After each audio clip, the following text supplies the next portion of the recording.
होई दोनों मंडली रह गई पटन सुदर्शन भैया कहले के हलचल कल सांझिए के खैले बने जा चलो पहले दोनों मंडली खाई जा चलो कौन भैया चलो अरवल के हुआ पटना के बारे में तू बेसी नहीं जानता रह हमार घर पटना से दूर पड़ेला कहे चला ना बड़ी रो गईनी जा सटल दू गो होटल रहे 3 स्टार 5 स्टार कहले कि चलो हलचल रोज तक खाते बनी जा हल्का फुल्का होटल में आज 3 स्टार में ना खाएंगे 5 स्टार में खाएंगे हमके भैया हम खर्चे भर पैसा ले लेबे हम ना जाए तू जा भाई कहले कि जा ना जी बता पूरा मंडली लेके 5 स्टार के गेट पर गईले जब मेन गेट पर गईले तो 2 गो गेट बन रहे एगो पर लिखल है शाकाहारी एगो पर लिखल है मांसाहारी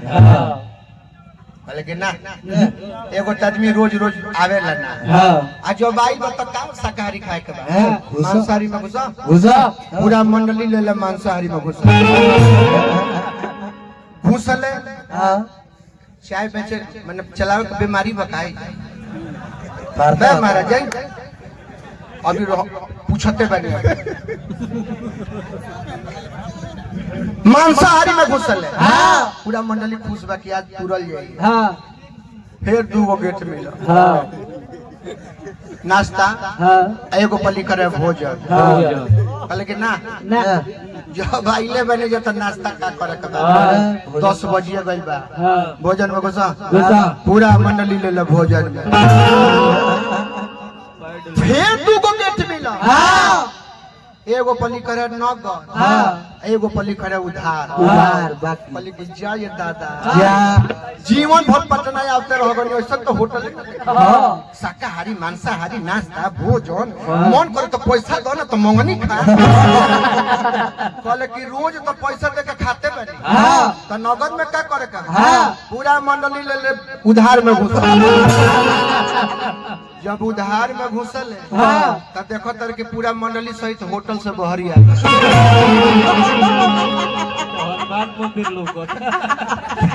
की पटना हनुमान मंदिर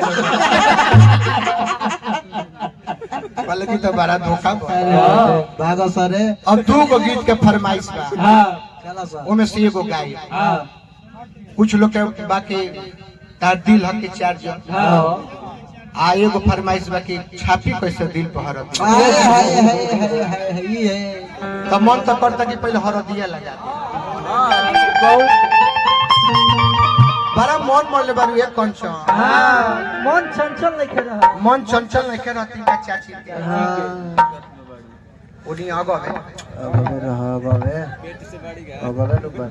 मर्द से बात नहीं के होता ना हो फोन नहीं के और ना नंबर बदल ले बका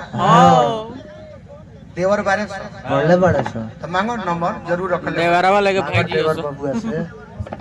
ए देवर बबुआ हां हो कास्मती कुमारी भौजी देवी जी तनी अपन भैया के नंबर दी ना तारा पले नहीं खे ना जी नहीं खे हैं ना मोबाइल ले ले बड़ू ना लो तब हमारे फोन लो ला लगाओ ई लॉक बजी तो अंगुरियावा तब न खोली फिंगरप्रिंट के तेरे अंगुराई अरे आ गहिल अंगुरियावा न देखम तो हमरो बजाइए भौजी ओया फगरी हरिया लिखो बोली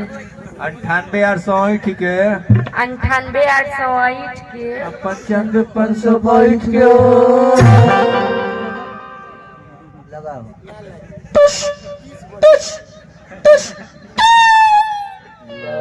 मोबाइल छेड़ दे इना लगे वो आपातकालीन नंबर में हमरा लगा लगाओ लगाओ तो इमरजेंसी कॉल 97,700 घर्षण में 97,700 घर्षण में 5 को नंबर और सुदर्शन में लगाओ लगाओ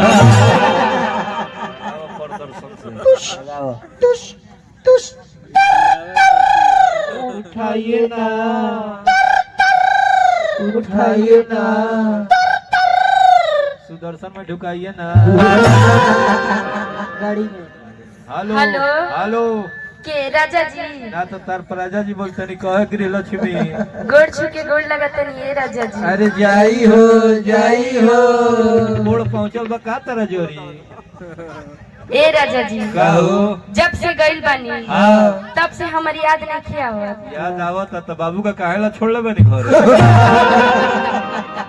के सही है ए जी हाँ। लागता कि रउआ हमरा के भुला गेल बानी। ना हो कह समाचार घर के सब ठीक बा। ठीक बा हाँ लइका फइका कैसन बड़ा सो सब ठीक बा। ठीक बड़ा सो तो ही खाली बेचैन बड़ू जा लेडीज के मतलब ऐसने मधुर और तब आ जाए देखी हम काहे हम कहने वही जिला कहे कि आप भोजपुरी से कोनो लेन देन नहीं। अब कहता है कि एगो माई 4 गो लड़का के पाल देवे आइने पाल देले के मतलब दोसर हो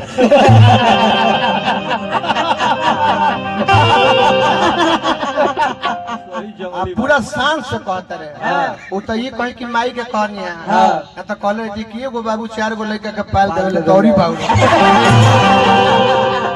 सब दौड़े लगे लोग मारत लोग बिगाड़ दे समझाई बोका के आ बोला मुआ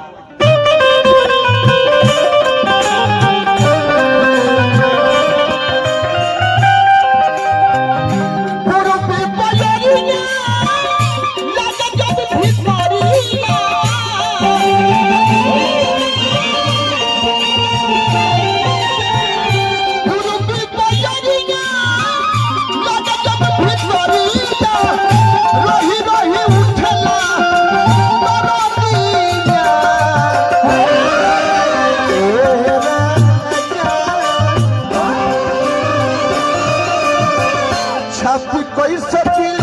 पे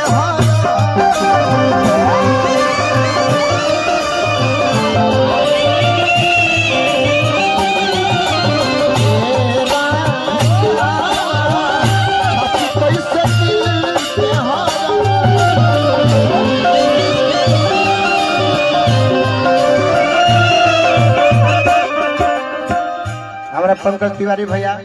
छोटक भैया रविंदर भैया झारसी का ये के हाल ये कर इंतजार में रहनी सब आज से 20-25 वर्ष पहले भरत शर्मा भी कोनो मेहरारू के दुख देखले होई है बोल लगे हरियो जिला पर से हमार तो भइए न है हम पद ना बताइले हमरा छोटक पांडे जी बारे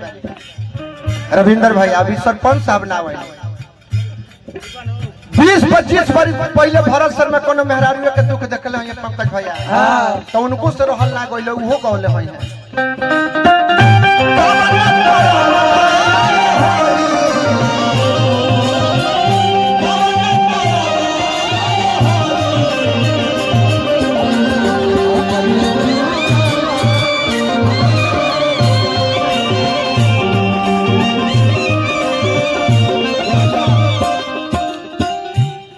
हजार 25 में 1 अक्टूबर उनकी सोया में प्रोग्राम बा हमरा छोटके भैया के यहाँ एगो हम बनी एगो कमलबास कुंवर जी बा ओहो कुंवर जी बा अच्छा भरत शर्मा कहले कि अपने पूर्ववा गइले रा काहे ना गा देले कि अपने दक्षिणवा गइले रा अपने उत्तरवा गइले रा काहे भैया आज से 20-25 वर्ष पहले यूपी बिहार के केहू कमाए जाओ तो बंगाल साइड